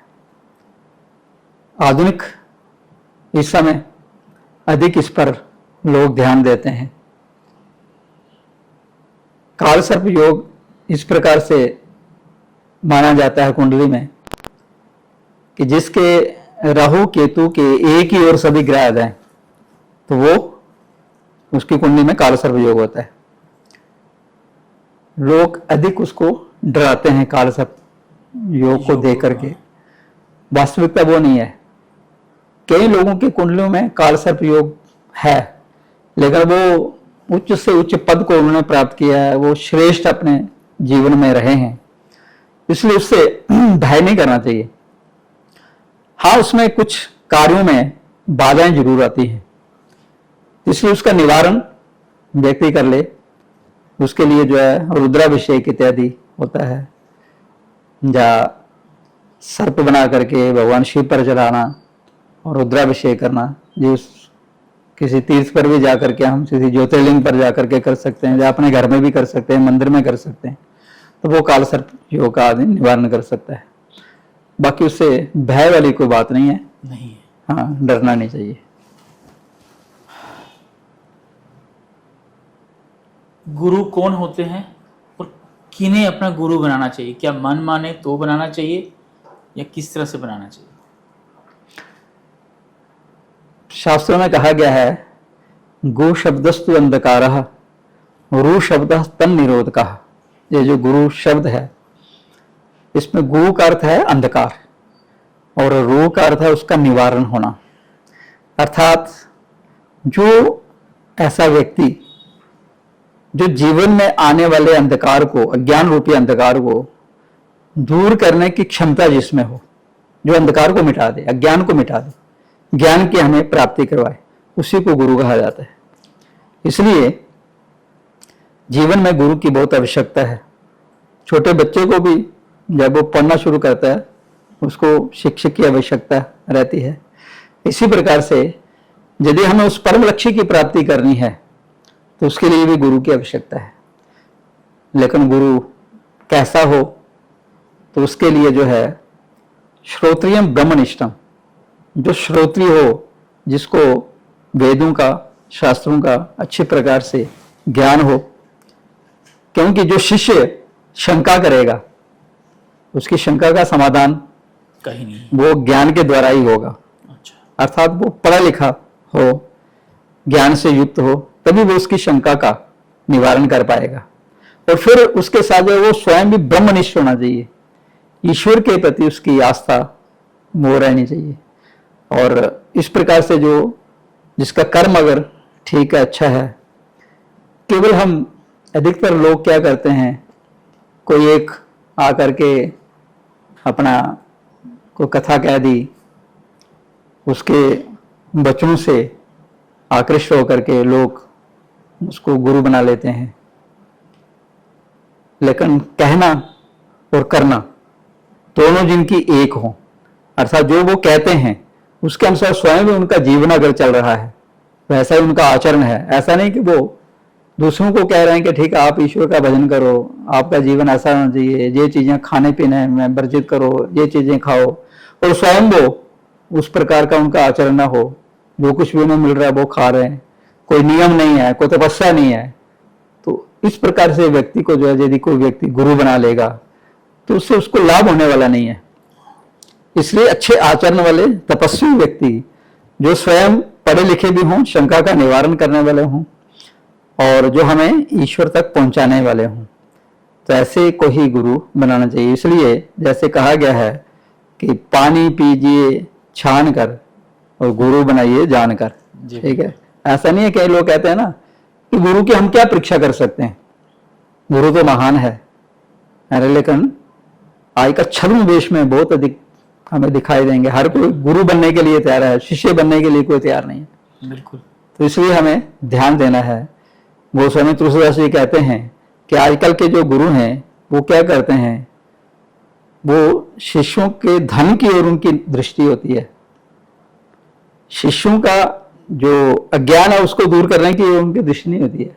तो वो क्या करते हैं, शिष्य का धन हरण करते हैं। तो उसके लिए गोस्वामी जी कहते हैं, हरे शिष्य धन शोक न हरे, ते गुरु घोर नरक महु परे। जो शिष्य का धन हरण करते हैं उससे दक्षिणा तो ले लेते हैं, लेकिन उसके शोक की निवृत्ति नहीं करते, ऐसे गुरु जो हैं वो नरक में पड़ते हैं। इसलिए जो है, ऐसा नहीं है कि जो गुरु बन गया, जिसको हमने गुरु बना लिया तो बस वो तरा हुआ है और उसने हमको भी तार देना है, ऐसा नहीं। हाँ, उनका आचरण हम देखें, क्योंकि जो स्वयं अगर बंधन में पड़ा हुआ है, यदि मेरे को कोई इस सोफे के साथ अगर बांध ले जी, मैं अगर बंधा हुआ हूं, तो दूसरे व्यक्ति मेरे को कहे कि मेरे को आकर के खोल दो, मैं कैसे उसको खोल पाऊंगा? मैं यदि मुक्त होऊंगा तभी जाकर के उसको खोल सकता हूँ। इसलिए गुरु यदि खुद अगर बंधा हुआ है, काम की उसको रस्सी बंधी हुई है, क्रोध की रस्सी बंधी हुई है, लोभ मोह अहंकार इत्यादि में वो स्वयं फंसा हुआ है, राग द्वेष में वो स्वयं उलझा हुआ है, तो ऐसा गुरु जो है वो शिष्य का क्या उद्धार कर पाएगा? क्योंकि वो स्वयं बंधन में है। बंधन से वही मुक्त कर सकता है जो स्वयं मुक्त हो। इसलिए गुरु को देख करके ही बनाना चाहिए। तिलक जब हम लगाते हैं कितना जरूरी है किसी के लिए भी? तिलक का जो है हमारे शास्त्रों में बहुत अधिक महत्व बताया गया है। बिना तिलक के हमारा कोई भी कार्य, जो धर्म के हम कार्य करते हैं, वो सिद्ध नहीं होते जी। जब हम पूजा करने के लिए बैठे, ध्यान करने के लिए बैठे, तो सबसे पहले हमें पहले आत्म पूजा के लिए शास्त्र में कहा गया है कि पहले आत्म पूजा करनी चाहिए। आप पवित्रा तो ऐसे इस प्रकार से तो हम करते हैं, जल छिड़काव करते हैं, आचमन वगैरह करते हैं। उसके साथ जो है तिलक धारण जब तक हम नहीं करेंगे तो हम वास्तव में जो है उसके अधिकारी नहीं बनते हैं। यहाँ तक हमारे ये भागवत इत्यादि जो पुराण हैं उनमें तिल का इतना महत्व बताया गया है, जो ऊर्ध्वपुंड है। जैसे आप देखते हैं राम जी के, कृष्ण जी की जो मूर्तियां हैं, भगवान विष्णु की जो मूर्तियां हैं, ऊपर की ओर जो तिलक त्रिपुंड, इसको ऊर्ध्वपुंड कहते हैं जी जी। और भगवान शंकर को आपने देखा होगा, जहाँ उनके उपासक जो हैं ऐसे त्रिपुंड धारण करते हैं। दोनों का महत्व है।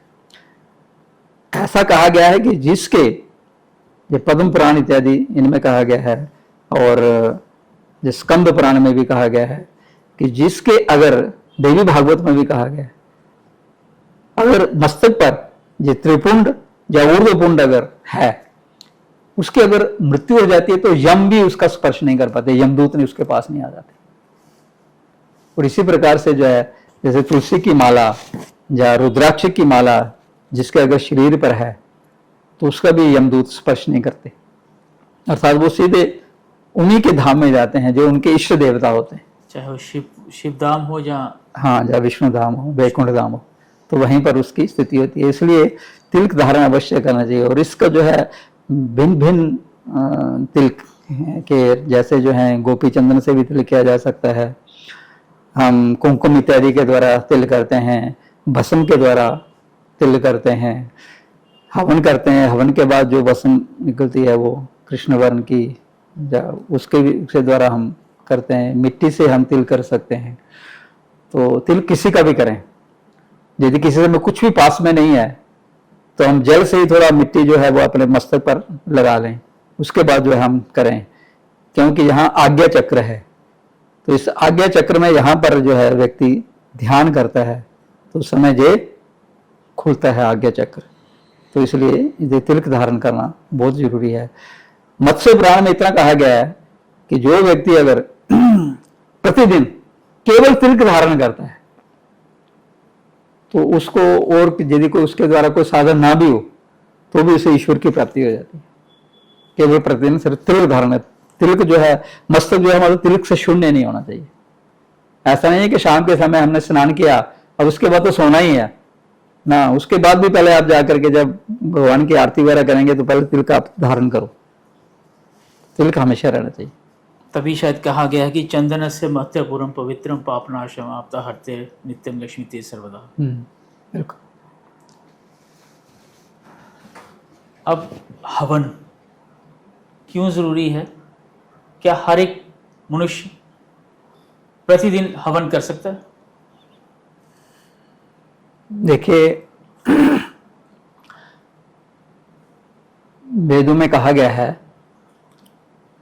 कि चंद्रमा मनसो जाता चक्षु सूर्यो अजायत श्रोताद वायुष्य प्राणस्य मुखाद अग्निरजायत। उस विराट पुरुष के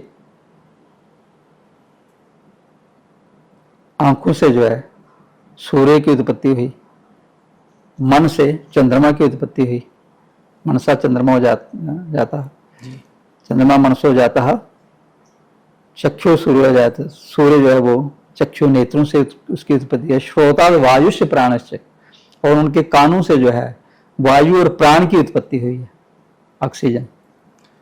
मुखाद अग्नि जाए थे, उनके मुख से जो है अग्नि की उत्पत्ति हुई है जी। इसलिए अग्नि देवता क्या है? सब देवताओं का मुख है, क्योंकि उस विराट पुरुष के मुख से अग्नि की उत्पत्ति हुई है। और मुख से ही ब्राह्मणों की उत्पत्ति भी मानी गई है, ब्राह्मणों से मुख मासीत। इसलिए हम क्या करते हैं, ब्राह्मणों को कुछ खिलाते हैं, अर्थात उस विराट पुरुष के मुख में हम आहुति डाल रहे हैं। और अग्नि में जब हम आहुति देते हैं, अपने इष्ट देवता का नाम, जो भी मंत्र हमने जाप किया होता है, उस मंत्र को पढ़ करके जब आहुति देते हैं, तो वो आहुति जो है उस अग्नि देवता के माध्यम से, उस मुख के माध्यम से, उस विराट पुरुष के शरीर के जितने भी अंग भूत जो देवता हैं, उन सबको उस आहुति के द्वारा वो बल प्राप्त हो जाता है, शक्ति प्राप्त हो जाती है। जैसे कि हमको अपने पैर को अगर पुष्ट करना है, हमें पैर को खिलाने की जरूरत नहीं है, तो हमें मुख को खिलाना पड़ेगा। मुख में आहुति डालेंगे, पैर जो है हमारा वो स्वयं शक्ति संपन्न हो जाएगा। तो उसी प्रकार से उस मुख रूपी जो अग्नि देवता हैं, उनके जब हम आहुति डालते हैं तो वो सभी देवताओं को प्राप्त हो जाती है। सब देवताओं का निवास जो है अग्नि देवता में है, इसलिए हवन अवश्य करना चाहिए। और नित्य यदि व्यक्ति हवन करे, क्योंकि गृहस्थी के लिए बताया गया है कि 5 महायज्ञ उसे प्रतिदिन करना चाहिए। स्वाध्याय ब्रह्म यज्ञ, प्रतिदिन जो है स्वाध्याय करें हम, गीता रामायण इत्यादि जो धार्मिक ग्रंथ है उनको पढ़ें, गायत्री की उपासना करें, ये स्वाध्याय, ये ब्रह्म यज्ञ है। और पितृयज्ञ सुतर्पणम, पितरों के लिए कुछ तर्पण इत्यादि जल छोड़ दें, ये पितृयज्ञ है। होमो देवः, और प्रतिदिन देवताओं के लिए आहुति डालें, ये देव यज्ञ है। और उसके बाद जो है बलि विश्वदेव, भूत यज्ञ, जैसे गाय के लिए जब हम कुछ ग्रास निकाल लें, एक रोटी निकाल लें, कौन के लिए कुछ छत पर डाल दें, कुत्ते के लिए कुछ निकाल दें, इस प्रकार इसको भूत यज्ञ कहा गया है। 5वां यज्ञ है नृ यज्ञ, मनुष्य यज्ञ। कोई अतिथि आ जाए तो उसकी हम सेवा करें अपनी शक्ति के अनुसार। तो इस प्रकार से ये प्रतिदिन हवन करना चाहिए। अब हवन कौन कर सकता है? वैसे तो हवन सभी कर सकते हैं जी, लेकिन वैदिक मंत्रों के द्वारा हवन उसी को करना चाहिए जिसको यज्ञोपवीत धारण करने का अधिकार प्राप्त है, द्विजाति। वैदिक मंत्रों के द्वारा वही हवन करें, और जिन्होंने जनेऊ धारण किया हुआ है वो उन वैदिक मंत्रों के द्वारा हवन कर सकते हैं। और बाकी अन्य जो हैं पौराणिक मंत्र के द्वारा कर सकते, बिना ओम के जो है वो आहुति डाल सकते हैं। तो इसलिए जो है हवन करना चाहिए। हवन से जो है यज्ञ करने से जो है यज्ञात भगवती पर्जन्या, यज्ञ से जो है फिर बादल समय पर बरसते हैं और उसके बाद से अन्न उपजता है। तो इस प्रकार से जो है सभी जीव उसे पलते हैं। तो यज्ञ जो है वो अवश्य करना चाहिए। शास्त्री जी कुछ ऐसे प्रश्न हैं जो प्रतिदिन हर व्यक्ति, हर एक जीव के मन में आते हैं, तो उनका शॉर्टकट से हम बात करेंगे। जैसे आपने हवन का बताया, प्रतिदिन हम कर सकते हैं। जनेऊ धारण करना ज़रूरी है?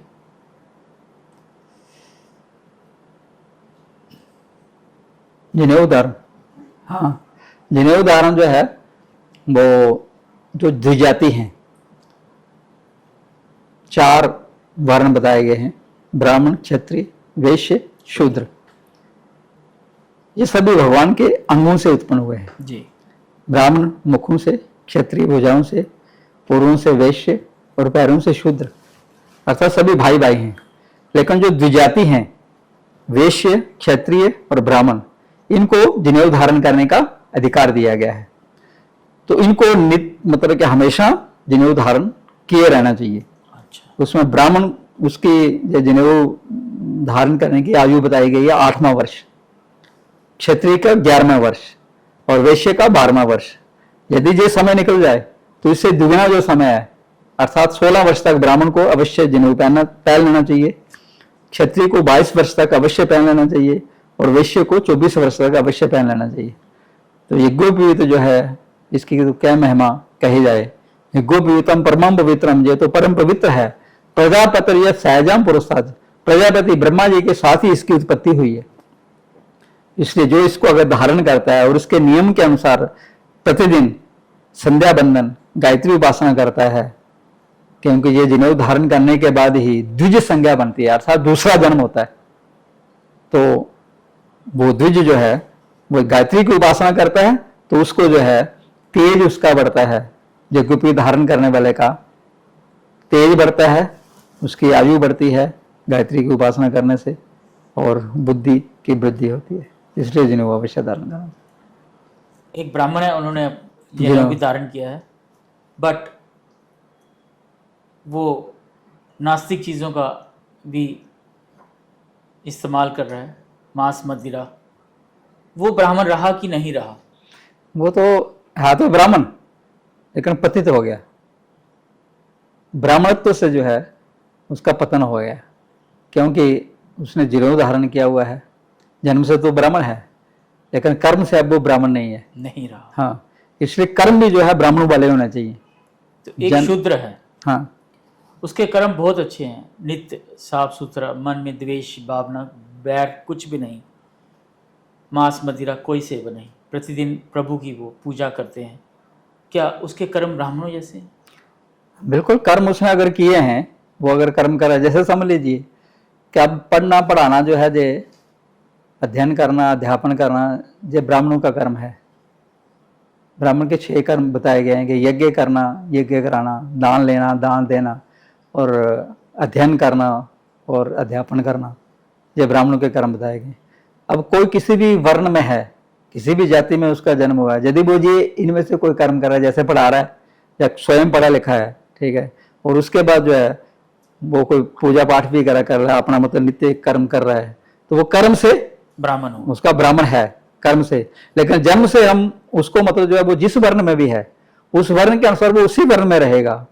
इसलिए वो कर्म के द्वारा जो है उसकी ऊर्ध्व गति हो जाएगी। अगला जन्म उसको ब्राह्मण के घर में भी जन्म मिल जाएगा, ठीक है, और फिर वहां से वो ईश्वर को प्राप्त करा। ऐसा नहीं है कि इस जन्म में अगर कोई शूद्र वर्ण में उत्पन्न हुआ तो वो ईश्वर को प्राप्त नहीं कर सकता। वो अपने कर्म के द्वारा, उस सेवा के द्वारा ही, परिचर्यात्मक कर्म शूद्र से भी स्वभावजम, जो जो कर्म हमारे वर्ण के अनुसार बनाए गए हैं, यदि हम उस केवल कर्म का ही पालन करें तो भी हम ईश्वर को प्राप्त कर सकते हैं। जी। मंदिर क्यों जाना चाहिए? मंदिर क्यों जाएं? मेरे घर में ही मंदिर है, मैं वहीं पे ही नमस्तक होता हूँ और प्रभु की भक्ति करता हूँ, तो मंदिर जाना क्यों ज़रूरी है? वो तो घर में पूजा पाठ करना ये हर व्यक्ति को करना चाहिए। बाकी समय हो तो मंदिर में अवश्य जाना चाहिए। जो जैसे नौकरी पेशे वाले हैं, सुबह दौड़ लगी होती है, मंदिर जाने का समय नहीं है, तो वो घर में अपना पूजा पाठ जो भी नित्य क्रिया वो करके वो जाएं। लेकिन उसके बाद जिस दिन अगर अवकाश है, छुट्टी है, समय है, अवश्य मंदिर में जाना चाहिए। और जब कोई त्यौहार वगैरह होता है, पर्व होते हैं, उस समय भी अवश्य वहाँ जाना चाहिए, समय जरूर निकालना चाहिए। क्योंकि मंदिर में जो प्रतिष्ठित वहाँ पर भगवान की मूर्ति रखी हुई है वो साक्षात परमात्मा है। इस प्रकार से भावना, घर में हम उस प्रकार से प्राण प्रतिष्ठा करके मूर्ति को नहीं रखते, वो केवल हम ध्यान करने के लिए रखते हैं। हाँ, शालिग्राम वगैरह जो हैं जिनमें प्राण प्रतिष्ठा की आवश्यकता नहीं होती, या जो धर्मदेश्वर होते हैं उनमें प्राण प्रतिष्ठा की आवश्यकता नहीं होती, वो हम सीमित आकार में उनको हम घर में रख सकते हैं और उनका पूजन नित्य करें। लेकिन जब इस प्रकार से उत्सव हों, पर्व हों, या समय जब भी मिले अवश्य मंदिर में भी जाना चाहिए, क्योंकि वहाँ पर सामूहिक जब प्रार्थनाएं होती हैं, सामूहिक जब सत्संग इत्यादि होता है, उसमें व्यक्ति को अनेक प्रकार के और भी अपनी बुद्धि विस्तृत होती है, ज्ञान की प्राप्ति होती है और क्रियाओं का पता चलता है, इसलिए वो बहुत आवश्यक है। एक छोटा बालक है, उसको रास्ते में एक पाषाण मिलता है, एक पत्थर मिलता है, वो उसको घर में लाकर शिव जी के रूप में पूजता है, कितना सही है? बिल्कुल श्रेष्ठ है। वो तो भगवान शिव पुराण में कहा गया है कि हम शिव की किसी भी रूप में पूजा कर सकते हैं। आटे का शिवलिंग बना लो, उसमें उनका पूजा कर लो। कोई पत्थर मिल जाए उसमें आप उसका पूजन कर लो। मक्खन से बना करके उसमें उनका पूजन कर लो। आप किसी रत्न से बना हुआ उसका बना सकते हैं। तांबा, पित्तल, चांदी, स्वर्ण इत्यादि किसी भी के द्वारा बना हुआ जो शिवलिंग है उसमें पूजन किया जा सकता है। जहाँ तक कहा गया है कि पूरा ब्रह्मांड जो है वो शिवलिंग ही है, शिवलिंग रूप है, और उसमें हर ग्रह वो सब गोलाकार हैं सब, ठीक है, वो लिंग रूप ही हैं। और आत्मा को भी लिंग रूप कहा गया है, जिसको आत्मलिंग कहा जाता है। जितने पेड़ पौधे हैं वो सब उस शिवलिंग के रूप में ही हैं। जो हम पेड़ों को अगर जल देते हैं वो समझ लीजिए कि हम उस शिव की ही उपासना कर रहे हैं, वहां उस माध्यम से जो है वो शिव को हम जल चढ़ा रहे हैं। इसलिए वो किसी भी रूप में की जा सकती है। तभी अगर आपको शिव चालीसा नहीं आता है तो आप इस तरह से शिव की आरती भी कर सकते हैं, इसको शिव की वंदना भी कह सकते हैं। वाप आपके अच्छे होने चाहिए, जैसे ओम महादेव शिव शंकर शंभु उमाकांत हरति पुरारे मृत्युंजय विशदव शूलनम गदाधार मूल मदनाय हर शिव शंकर गौरी शरणम वंदे गदादर्शन रुद्रम पाशुपति मीशनम कले काशीपुरनाथम जय शंभु शिव गौरी शंकर जय शंभु। अब मुझे शिव चालीसा नहीं आता, क्या इतना श्लोक ओम नमो भगवते वासुदेवाय, इतना श्लोक, बड़े मंत्र जैसे आपने बताया कि छोटे मंत्रों की भी एक अपनी ही महिमा है, तो हमें कौन से 3-4 मंत्र ऐसे हैं कि हमें पढ़ने चाहिए? कहीं पे ऐसा भी लिखा गया है कि अगर आप शिव के उपासक हैं तो आपको सिर्फ जो घर का निजी मंदिर है वहाँ पे शिव की पूजा करनी चाहिए, हर एक की पूजा नहीं करनी चाहिए। देखिए, इसमें ऐसा है कि मंत्र या जो प्रार्थना है वो कुछ भी हो सकती है। उसमें शब्द जो हैं उनका इतना महत्व नहीं है। शब्द का महत्व सिर्फ उतना ही है कि अपने मन को वहाँ जोड़ने के लिए जी। बाकी मुख्य जो है वो भाव, हमारा मन वहाँ पर जुड़ना चाहिए। जब हम कोई भी जो आरती के शब्द हैं जब हम वो बोलते हैं, या कोई संस्कृत में कोई प्रार्थना है, श्लोक हैं, उसका उच्चारण करते हैं, या हिंदी में जैसे आपने बोला, तो इस प्रकार से ये सब जो हैं केवल ईश्वर के साथ जुड़ने के लिए हैं। वहाँ पर कुछ मतलब कि हमारे मुख से भी निकलते हुए हम इंद्रियों के माध्यम, जैसे हम हाथों से वहाँ पूजा कर रहे हैं तो जो वाणी रूपी हमारी इंद्रिय है वो भी अपना काम करे, नेत्र रूपी जो इंद्रिय हैं वो वहाँ पर ध्यान वहाँ देखें, ठीक है, और कानों से जो हम शब्द निकाल रहे हैं वो हमारे कान सुने, तो अर्थात सभी इंद्रियों को हमने वहाँ पर लाने का प्रयास किया।